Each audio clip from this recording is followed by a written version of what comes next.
হয়তো এই যে যৌবনকালে আকর্ষণ হয়, এটা থেকে দূরে থাকতে হবে। আমাদের লক্ষ্য কি?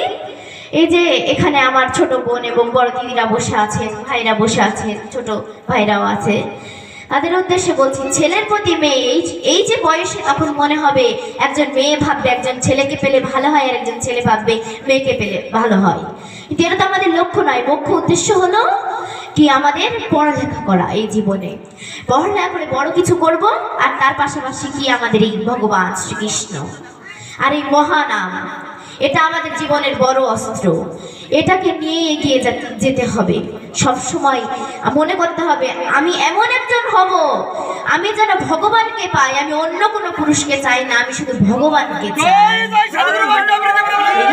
হতে হবে বাবা, তাহলে সঠিক ভক্ত হওয়া যাবে না। এই জীবন কেন আমরা জন্মের আগে ভগবানকে কথা দিয়ে এসেছিলাম যে ভগবান এই